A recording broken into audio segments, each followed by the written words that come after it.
Hello बच्चों, welcome back in my YouTube channel Anka education hub और मैं हूं पूनम कौशिक। तो चलिए स्टार्ट करते हैं हमारी हिस्ट्री की क्लास को।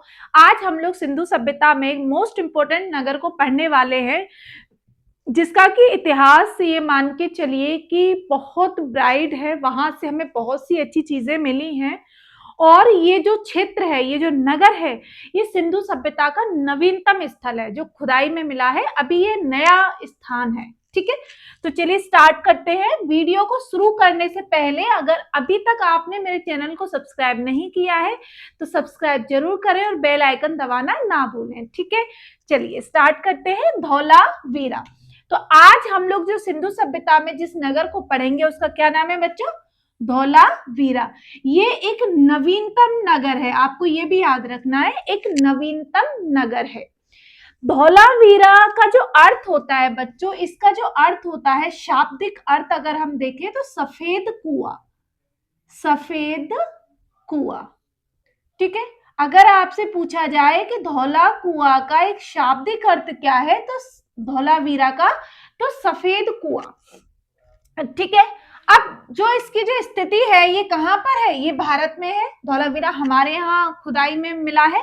नया राज्य है, नया शहर है। ठीक है, राज्य किस? गुजरात।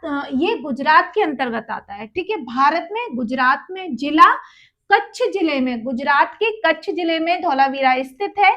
नदी, पहली चीज तो ये कि जो धौलावीरा है ये किसी भी नदी के किनारे स्थित नहीं था।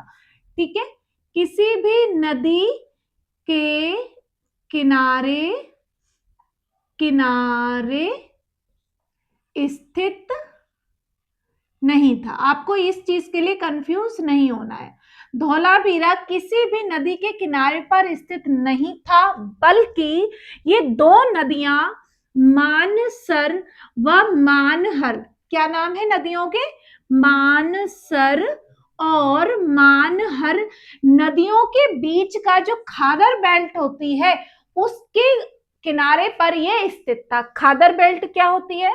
जो कि उपजाऊ भूमि नहीं होती। ठीक है, उपजाऊ भूमि नहीं होती और नदियों के द्वारा जो बहाकर जो बालू आती है, रेतीली मिट्टी आती है, उसी की प्रक्रिया में समय निकलने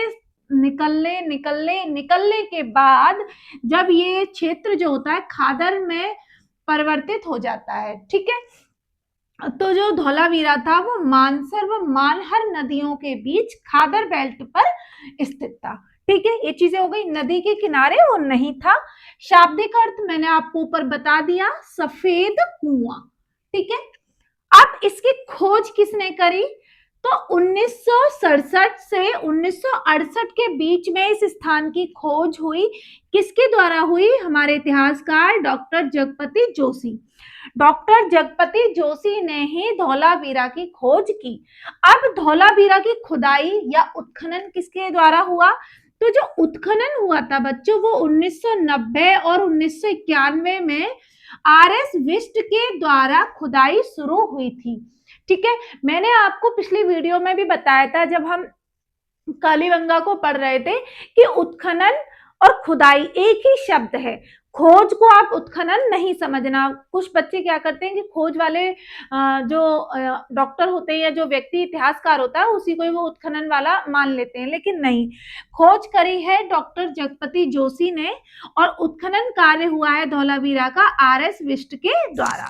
ठीक है, क्षेत्रफल, ये जो धौलावीरा जो है नगर सिंधु सभ्यता का बच्चों, ये हमारे भारत में विशालतम क्षेत्र में फैला हुआ है। एक बहुत बड़े एरिया में ये शहर बसा हुआ था और नवीनतम नगर है जो कि अभी खुदाई में हमें प्राप्त हुआ है। आप सन से भी लगा सकते हो, 1990-91 के आसपास खुदाई हुई है, तो ये बहुत ज्यादा पुराना नहीं है। अभी 2025 चल रही है। ठीक है, ये सारी चीजें हो गई। अब जब धौलावीरा का इतिहास हम देखते हैं तो दो तीन चीजें मुख्य निकल के आती हैं। पहला तो ये कि वहां का जो पानी का जो जल निकासी और जल संग्रहण का जो व्यवस्था थी वो बहुत बेहतरीन थी। वहां पर कोई नदी के किनारे तो धौलावीरा था नहीं, तो उन लोगों ने अपने पास ही इस प्रकार का एक परिवेश बनाया, इतने बड़े बड़े बांध कह सकते हैं बनाए, जलाशय बनाए कि जिससे उन्हें कभी भी पानी की कोई समस्या नहीं हुई। दूसरी चीज, वहां से एक लंबा चौड़ा एक श्राइन बोर्ड मिला है जिस पर नियम लिखे हुए हैं, एक स्टेडियम मिला है खेलने का। तो ये कुछ महत्वपूर्ण बिंदु हैं जिनको कि हम अब लिख लेंगे और अच्छे से हम इनको समझ लेंगे। ठीक है बच्चों, तो अब हम देखेंगे यहां से प्राप्त अवशेष क्या है। बच्चों, अब मैंने यहाँ पर लिखा कि धौलावीरा से हमें कौन कौन से अवशेष प्राप्त हुए हैं। ठीक है, अवशेष।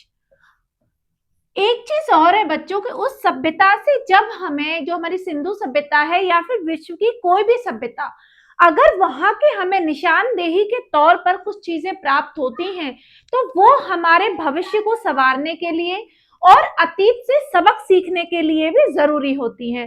तो धौलावीरा एक ऐसा नगर या ऐसी सभ्यता कह सकते हैं कि जहां पर जल प्रबंधन इतना बढ़िया था कि सिंधु सभ्यता का और कोई भी नगर इतना बढ़िया जल संग्रहण के लिए, जल निकासी के लिए, नहरों के लिए शायद इतना फेमस नहीं था।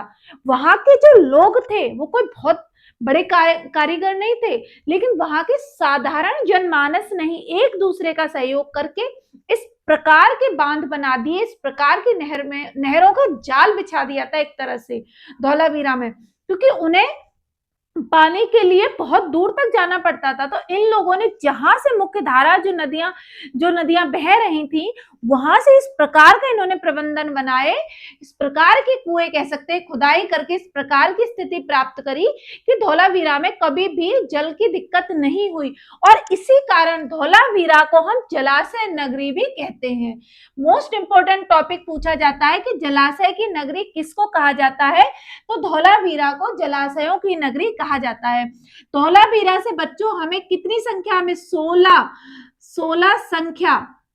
16 संख्या में हमें जलाशय प्राप्त हुए हैं। कितने जलाशय प्राप्त हुए हैं वहां से? 16 जलाशय हमें धौलावीरा से प्राप्त हुए हैं।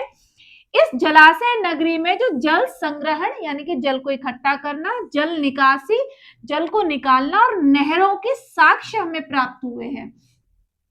कितने कितने मतलब फुट के ये हमें साक्ष्य मिले हैं कि 95 मीटर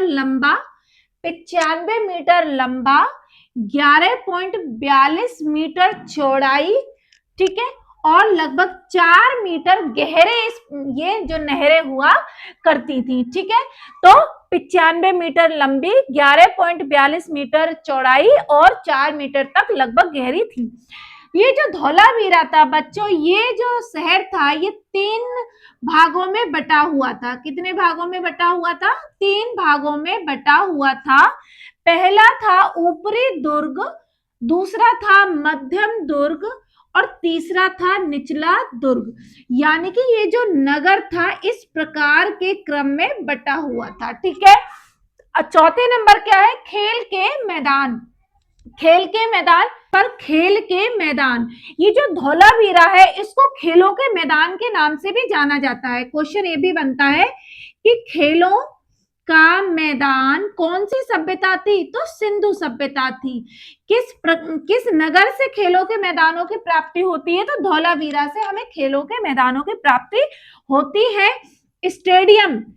स्टेडियम कहां से प्राप्त हुए? सिंधु सभ्यता से प्राप्त हुए। किस नगर से प्राप्त हुए? तो धौलावीरा से प्राप्त हुए। ठीक है, इसकी जो लंबाई चौड़ाई थी वो कितनी हुआ करती थी उस समय खेल के मैदानों की? तो 283 मीटर तो लंबा होता था, 283 मीटर लंबा, और बच्चों 45 मीटर इसकी चौड़ाई होती थी, लगभग इतने।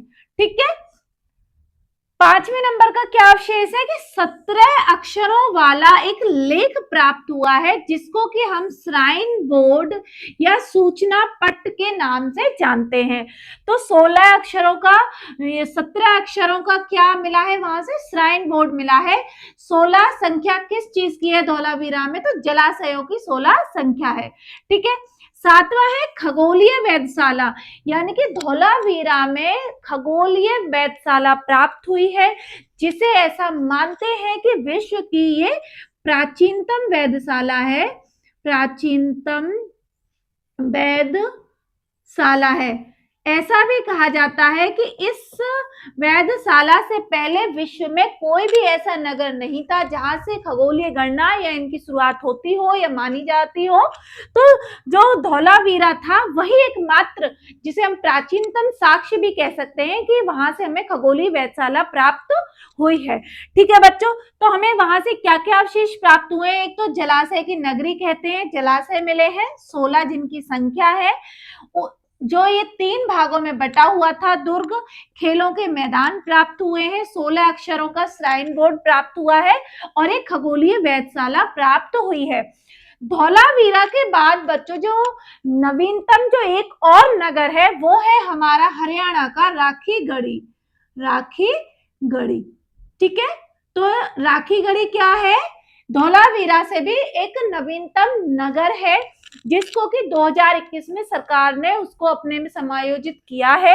और इस नगर की क्या क्या विशेषताएं ये हम अपनी आने वाली वीडियो में देखेंगे।